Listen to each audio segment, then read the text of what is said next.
안녕하세요, 선생님들. 9장 맞춤형 학습과 협력하는 AI 시작합니다. 이제는 한 명의 AI가 아닌 여러 AI가 역할을 나누어 가르치는 시대가 왔습니다.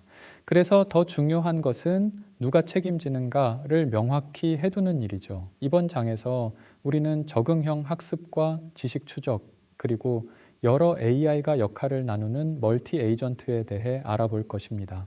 오늘 우리가 다룰 질문입니다. 이제 AI 선생님이 한 명이 아닌 여러 명인 교실입니다. 어떻게 가능한 걸까요? 그리고 누가 책임질까요? 수준에 맞춰 난이도와 경로가 자동으로 바뀌는 학습 환경에서 교사의 역할은 줄어드는 걸까요? 아니면 달라지는 걸까요? 협력하는 사람이 많아질수록 누가 책임지는가? 라는 질문이 반드시 따라옵니다. 이 장의 학습 목표입니다. 적응형 학습과 지식 추적을 통해 수준에 맞춰 경로가 바뀌는 학습이 어떻게 가능한지 알아봅니다. 생성형 AI가 협력 학습에서 맡을 수 있는 4가지 역할도 다룹니다. 여러 AI가 역할을 나눌 때 정보를 주고받을 통로가 왜 필요한지도 알아봅니다. 마지막으로 책임의 문제와 교사의 감독 3지점에 대해 논의합니다. 조각이 한 교실에서 어떻게 움직이는지 살펴봅니다. 에이전트의 3요소, 학습의 기록, AI 튜터 등 여러 요소가 한 교실에서 작동합니다. 적응형 학습, 지식 추적, 협력 학습, 멀티 에이전트, 그리고 책임까지 각 계단은 앞 계단 위에 놓입니다. 기술 이야기인 동시에 교사로서 여러분의 자리가 어디인지를 확인하는 장입니다. 첫 번째 계단입니다. 적응형 학습. 이 시스템은 학생의 수준에 맞춰 난이도와 학습 경로를 자동으로 조정합니다. 이 과정을 통해 학생마다 다른 학습 경로를 제공할 수 있습니다. 적응형 학습이란 무엇일까요? 학생의 답변과 진도 데이터를 보고 시스템이 난이도와 학습 경로를 자동으로 조정하는 방식입니다. 예를 들어 A 학생은 금방 이해하고 B 학생은 겨우 따라가며 C 학생은 통분해서 막힌다면 각자에게 맞는 문제와 설명을 제공합니다. 이는 2장에서 배운 개인화된 학습의 정의와 같은 뜻입니다. 적응형 학습을 가능하게 하는 3가지 요소. 첫째는 데이터입니다. 학생이 어떤 문제를 풀었고 얼마나 걸렸고 어디서 틀렸는지 기록하는 게 중요해요. 두 번째는 알고리즘인데요. 지식 추적과 추천 시스템으로 학생의 수준을 파악하고 다음에 보여줄 내용을 정합니다. 마지막은 비용입니다. 20명 학생에게 다른 문제를 제공하는 것이 교사에게는 어려운 일이지만 컴퓨터에게는 쉬운 일이니까요. 진단, 배정, 재진단을 통해 수업 중에도 난이도가 조정됩니다. 적응형 학습과 전통 수업의 차이, 핵심 차이는 누가 판단하느냐가 아니라 얼마나 자주 판단이 갱신되느냐입니다. 전통 수업에서도 교사가 학생들을 맞춤식으로 지도하는데 적응형 학습은 그 주기를 문제 단위로 짧게 만든 거죠. 더 많은 판단이 필요해질수록 그 판단이 옳은지 지켜보는 교사의 역할이 중요해집니다. 개인화된 학습에 필요한 데이터, 아무리 좋은 튜터가 있어도 학생의 학습 기록이 없으면 맞춤형 교육은 불가능하죠. TLA와 XAPI가 그 기록을 만드는 구조였고 MCP를 통해 접근이 가능했죠. 그리고 ITS와 RAG로 튜터링이 이루어졌습니다. 이 모든 것이 적응형 학습을 통해 데이터를 해석하고 활용하는 첫 번째 실전 기술로 이어집니다. 교실 사례. 초등 4학년 B 선생님과 중등 사회 C 선생님의 사례입니다. 초등학생이 분수 덧셈을 3문제 연속으로 맞추면 난이도를 올리고 반대로 2번 틀리면 보충 설명을 합니다. 교사는 포기하거나 지루해하는 학생에게 개별적으로 다가가며 시스템이 아닌 교사가 난이도가 적절한지 확인합니다. FAQ에 대한 답도 나와 있는데 목표는 그대로 두고 경로만 바꾸는 게 적응형 학습의 핵심입니다. 계단 2번째, 지식 추적. 지금 무엇을 아는가를 추정하는 기술이 바로 지식 추적입니다. 무엇을 보여줄까와 지금 무엇을 아는가. 추천 시스템과 지식 추적을 비교해 봅니다. 여기서 중요한 점은 추적의 판단이 추천의 선택으로 이어진다는 겁니다. 둘 중 하나만으로는 완전한 맞춤 학습이 되지 않는다는 것이죠. 두 시스템이 함께 작동해야 합니다. 추정과 판단의 차이. 추정은 추정일 뿐이다 라는 말처럼 최종 판단은 언제나 교사에게 있습니다. 기계는 그저 확률로 보여줄 뿐이죠. 예를 들어 통분 이해도 87%라는 것도 추정의 한 형태입니다. 학생이 너무 빨리 문제를 마치거나 이후에 연속으로 틀린다면 그 판단을 뒤집어야겠죠. XAPI, MCP, 러닝 엔지니어링이 모두 연결되어야 제대로 작동합니다. 비 선생님이 말씀하신 것처럼 기계가 마음을 읽는 게 아니라 기록을 보고 짐작하는 겁니다. 마지막 판단은 교사가 해야 합니다. 세 번째 계단, 협력하는 AI. 생성형 AI가 네 가지 역할을 한다고 하는데요. 그 역할을 조율하는 것은 바로 교사입니다. AI가 많아질수록 교사의 역할도 중요해지죠. 협력학습에서 생성형 AI가 맡는 네 가지 역할. 첫째, 정보 허브로서의 역할입니다. 둘째, 맞춤형 자료 생성입니다. 예를 들어 조회 수준에 맞춰 자료를 생성하거나 반대 입장의 자료를 정리해 주는 거죠. 셋째, 교사나 촉진자로서의 역할입니다. 마지막으로 튜터나 대화 파트너로서 학생들의 사고를 유도합니다. 소크라테스식 되묻기를 통해 학생들이 깊이 생각할 수 있도록 돕는 것이죠. 역할이 많아질수록 확인할 지점도 함께 늘어난다는 점을 잊지 마세요. 네 가지 역할을 한눈에 정리해 보았습니다. 역할이 다양해질수록 교사로서 확인하고 조정해야 할 부분도 많아지는 법이죠. 초등학교 4학년 사회 토론 수업의 예시 A 선생님의 수업에서는 정보 허브로서 자전거 도로가 부족한 이유를 정리해 주기도 하고 맞춤형 자료로 우리 해결책을 반박하는 자료를 만들어 줍니다. 촉진자로서는 지금은 3명 중 1명만 말하고 있다고 중재하는 역할을 하고요.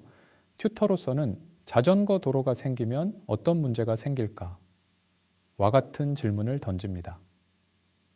AI가 다양한 역할을 할 때 교사의 역할이 더욱 중요해지는 이유가 여기에 있습니다. OECD가 강조하는 점, AI는 협력학습을 저절로 조율하지 않는다는 겁니다. 생성형 AI가 아무리 발달해도 실제로 조율하는 역할은 연구자와 교사인 실천객에 있다는 거죠. 교과 지식이나 비판적 사고, 팀워크 등에서 AI가 큰 변화를 줄 수 있을지 모르지만 조율자가 없으면 내 창구가 따로 논다는 겁니다.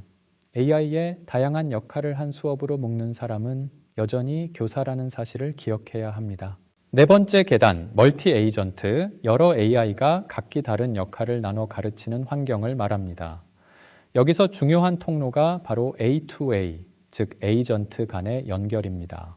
멀티 에이전트 환경에서는 튜터, 평가, 콘텐츠, 생성이라는 세 가지 주요 역할이 나눠집니다. 중요한 것은 진단 결과가 튜터에게 제대로 전달되지 않으면 학습 계획이 빈 지도 위에서 세워진다는 점입니다. 그림 9호를 보면 멀티 에이전트 협력 구조를 이해할 수 있습니다. A2A, 즉 에이전트끼리의 교무 회의가 필요합니다. 교사는 이 구조에서 감독자 역할을 하며 설계, 모니터링, 최종 확인을 맡습니다. 에이전트가 많아질수록 최종 판단과 책임은 교사에게 남아 있습니다.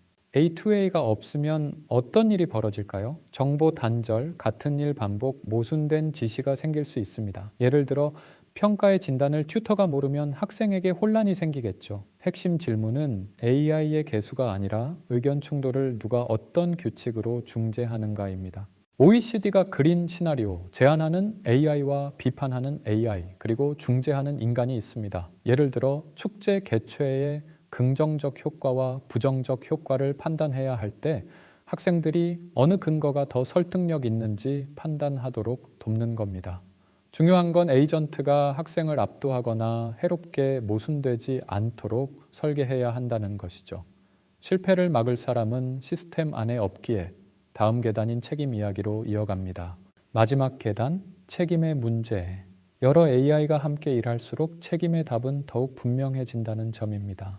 협력할수록 책임이 명확해진다는 것은 아이러니하면서도 중요한 부분입니다. 문제가 발생했을 때 누구의 탓인가라는 질문, 평가의 진단부터 튜터의 수업, 콘텐츠 자료, 학생의 학습까지 문제가 흐려질 수 있어요. 그래서 첫 장치로 기록이 필요합니다. A2A로 주고받은 진단과 결정을 로그로 남기면 누가 어떤 근거로 했는지를 되짚을 수 있죠. 하지만 누가와 누가 책임지는가는 다른 문제입니다. 법적인 책임은 어떻게 되는지 살펴봅니다. AI가 여러 명이 협력하더라도 최종 판단과 책임은 사람에게 있습니다. 법은 이미 답을 정해 두었어요. 한국 AI 기본법과 유네스코 원칙, EU AI 법 등에서 말이죠. 초중등 평가 AI는 고영향 AI로 분류되며 사람의 관리 감독이 필요합니다. 에이전트가 많아질수록 책임이 흩어지는 게 아니라 누가 마지막에 확인했는가가 더 중요해진다는 점 잊지 마세요. 자주 오해하는 부분. AI가 여러 명이면 책임질 사람이 사라진다? 하지만 사실은 그 반대예요. C 선생님의 사례를 보면 알 수 있습니다. 수행평가 점수 아래 AI 도움으로 채점, 교사 확인이라는 문구가 있습니다. 채점 초안은 AI가 만들었지만 선생님이 전부 다시 확인했고 책임은 선생님과 학교가 지는 거죠. Human Oversight, 즉 교사의 감독. AI 도구가 아무리 성능을 높여준다 해도 이걸 학생에게 줘도 되는가에 대한 답은 도구가 할 수 없는 부분입니다. 그래서 교사의 감독이 중요한 세 가지 지점이 있죠. 교사 AI 티백과 세계의 패러다임. OECD는 증강을 최우선으로 보고 있죠. 대체, 보완, 증강의 세 단계에서 증강은 교사의 자율성과 역량을 강화하는 것을 의미합니다. AI가 깊어질수록 휴먼 오버사이트의 책임도 커진다는 것을 기억해야 해요. 구장 정리, AI가 여러 명이 되어 협력할수록 책임의 답이 더욱 분명해진다는 겁니다. 그 답은 결국 사람, 즉 교사에게 있다는 것이죠. 여러 AI가 각자 역할을 나누어 가르치지만 최종 책임은 교사에게 있다는 점을 잊지 말아야 해요. 생각해 볼 질문. 첫째, 적응형 학습이 제대로 조정되지 않을 때 교사가 확인하지 않으면 어떤 일이 발생할까?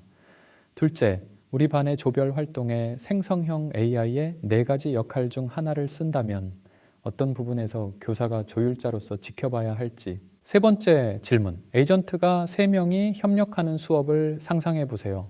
이때 설계, 모니터링, 최종 확인 세 지점에서 선생님이 해야 할 일이 무엇인지.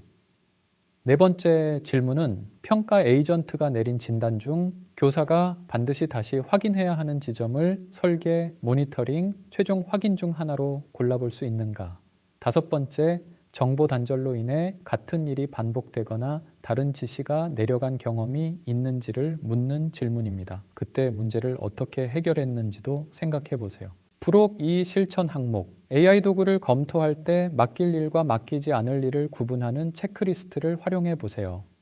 설계 지점에서 경계를 설정하고 에이전트 간 협력을 고려해 결과가 어디로 흐를지 생각해 보세요. 최종 확인에 서명할 항목도 마련해 두세요. 빈칸이 어디에 있는지 표시만 해두어도 충분하답니다. AI가 여러 명이 되어 협력할수록 책임의 답은 더욱 분명해집니다. 그 답은 결국 사람 그리고 교사라는 점을 잊지 마세요. 참고자료 OECD의 디지털 교육 전망 2026입니다. 여기서는 협력 학습과 멀티 에이전트, 교사와 AI의 팀워크에 대해 다루고 있습니다. 두 번째 자료는 Modernizing Learning으로 개인화된 학습에 대한 내용이 포함되어 있습니다. 두 자료 모두 무료로 공개되어 있으니 슬라이드 안의 링크를 통해 확인해 보세요. 여기까지 9장이었습니다.